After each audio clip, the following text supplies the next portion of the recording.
So after talking about way too much Cardfight Vanguard and forgetting to get caught up on Yu-Gi-Oh! Go Rush, there is only one thing to do around here. It is time to talk about Shadowverse Flame. Why? Because this is the card game anime I willingly keep up with. I love watching this every week, seeing what happens next, seeing the journey our characters go on, and to take some time and just talk about their journeys and where things have gone is something I greatly appreciate. So without further ado, let us begin with where these episodes start, and that is with Ren versus Hina. This is a very well done, you'll hear me say that a lot.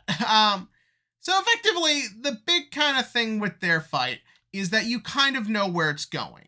You know that since Ren won round one, she's probably going to lose round two. You also know that our main characters, even though Ryuga won the previous episode, you know that they kind of got to be the underdogs. So that means they got to do a lot of losing early so they can win big later. So you kind of know where that's going. But effectively, what is the real star here is just learning Hina's backstory. And in that respect, I thought it was very well done. It is something we've seen a lot in other shows, but I feel like it's done in a way here that feels pretty realistic, or at least realistic enough that I think it keeps it fresh. Because remember, it's not about who does it first, it's who does it best. And I thought this was done very well. I know I keep saying that, but it's a good show.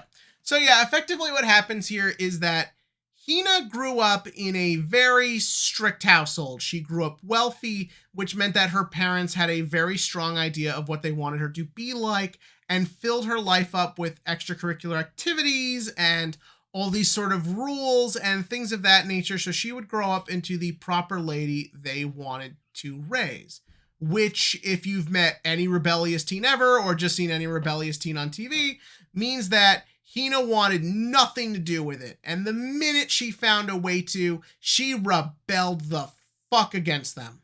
And it clearly worked out, because she's very well respected in this game and gets to be on a giant floating island. But yeah, I really liked the way this was sort of handled, and I like the idea that the reason she loves villains so much is because she identifies with that desire or that want to go against society, to not fit within the norms, to just kind of do what you want to do and make sure everyone's going to know and respect you for it in the way you want them to. I think that's why people have so much fascination these days with characters like the Joker or Venom. I don't think they necessarily care about the killing or the violence, at least you hope not. It is that idea of this is someone who doesn't fit in or doesn't like the norms of society and therefore goes against it. And so to see that Hina has now lived her life based on that desire to embody that free spirit, I think is very fitting for the character and a very good sort of foil to Ren, who likes the idea of heroes and being able to live up to expectations and even exceed them. So it makes for a very good dynamic between the two. Also, I like the way it kind of explains why she gets along with the teacher so much. It is that idea that these are two people who kind of grew up with very strained parental relationships, albeit one due to parental neglect due to mental illness, and the other just borderline abusive because of the controlling nature. And so therefore, maybe Hina kind of sees a kindred spirit in the teacher, maybe even a bit of a mother figure who understands her a bit more than most do. I'm really interested to see where that's going. So that's really good. And this was really good. So then we move on to our next big fight, and that is Subaru versus Kaguya. And I'm going to say this right now. Subaru was the first character I really liked in this show. I thought he had a really strong introduction, really strong presentation throughout. I liked it when you learned about his backstory with Kaguya. Him and the other boys, I feel like definitely take a bit of a back seat in this so the girls can get more time. But I'm not complaining. They are great characters anyways. So yeah, so to sort of see that Subaru's arc now comes to its big conclusion against his brother is pretty good. And what I really like about this is that it never makes one of them out to be the bad guy. Like, Kaguya is technically in our antagonistic role, so he should be the one we're rooting against, right? Well, when you think about it, his hostility towards Subaru is 100% understandable and justified. Subaru is supposed to be his older brother. He's supposed to be someone he can look up to, who will make him feel protected and looked out for. And all these various things, and Subaru did none of that. Subaru left because he couldn't handle the fact that Kaguya was getting more attention than him, was better at things than him, was more valued in their family than him, and Subaru just couldn't deal with that. And seeing the effect that had on Kaguya and how he did develop this hostility and anger, I think makes a lot of sense. So therefore, Subaru's the bad guy, right? No. Subaru at no point in these 2 episodes is portrayed as someone to be disliked. He is not someone who feels guilty or anything like that.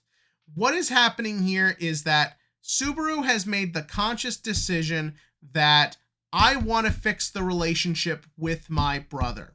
And in order to do that, I have to let go of any guilt, any frustration, any anger. All the past needs to go, and we need to focus on fixing our relationship and building it forward. I think a lot of people in stories like this have this fixation on the idea of who wronged who, or characters who are trying to like give other characters their comeuppance so they can feel justified in their actions. This is not what's happening here. This very much, and I feel like I'm at the age where I kind of want this more in stories. This is very much the idea that what has happened, and if we want to be happy, if we want to fix things, if we want to move forward, we're going to need to just let all that go and start progressing. And what I like about how it's done here is Kaguya isn't quite ready yet when the episode is over and the fight's over and Subaru wins to move on. He's not quite ready to let that anger go, and I think that's very understandable. But what has really been accomplished here is that Subaru has conveyed to his brother that I want to move forward. I want to be there for you. I want to fix my relationship with you because you matter to me. And showing that he has made that impression on his brother and that he can change and become a better person, I think is really what was supposed to be shown here. And I think that was done very well. There's also the fact that, well, Subaru wins. And I think showing Subaru winning here is supposed to signify something. The idea that this is where our heroes kind of need to start racking up some wins in this little weird tournament thing. That idea that Subaru is able to win because he lets go of his past and his burdens and all of that. That is what allows him to play better and allows him to overcome his brother. I think that's a very good message, and I think it definitely informs the next fight and will inform things going forward. And as for the next fight, oh god, what a fucking beautiful pair of episodes. Shion versus Warden is such just a great showing in how you write dialogue, how you write character dynamics, how you write characters' inner turmoil. It's so fucking good. And it kind of borrows a good idea from the Subaru fight, and that is that I never feel anyone here is the bad guy. Some people have interpreted it that Warden is a bad person because he wants Shion to give up on the idea of friendship. But I don't think that's what's going on here. I think the idea is that Warden recognizes another loner. Warden is someone who, he doesn't really have a strong desire for friends. He doesn't really want to go along with what other people are doing. He is someone who is very comfortable doing his own thing, living his life at his own pace, and just kind of working with that. And when he senses that in Shion, he wants to convey to her that it's okay to not fit in. It's okay to not want what other people want, to kind of be to be a loner, to be someone who is introverted. There is nothing wrong with that.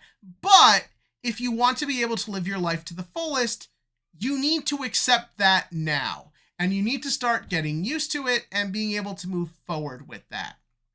And seeing Shion's reaction is very interesting because Shion acknowledges that she is a lot of times more comfortable alone, that she's not always good with people, but being around the rest of our characters makes her feel like she does kind of want that.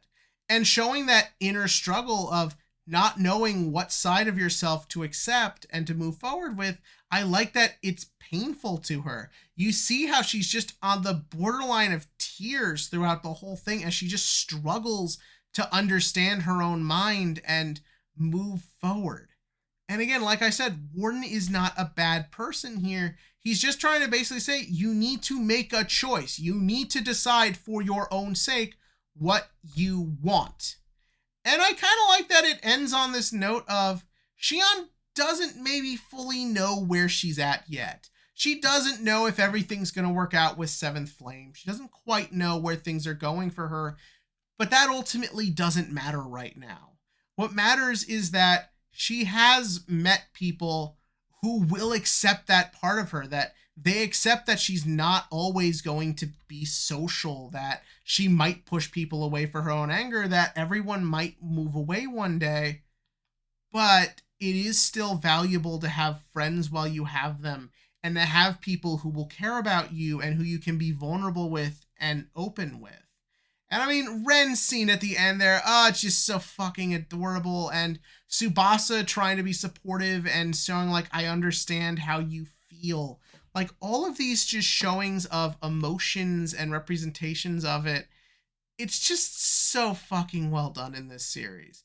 These are great characters supported by a great script, and I just love talking about them and watching their journeys unfold and seeing where they go from here. But to you, in the comment section below, tell me what your favorite fights were, what your favorite character moments are, where you think things are going with everybody, and where do you think the show is going in general, because next week we get a fun one. We get cute Shota boy versus spooky edgelord rival guy, which I'm sure will be fun. But until then, click to like, click to subscribe, and join me going forward for the card game anime that's worth talking about.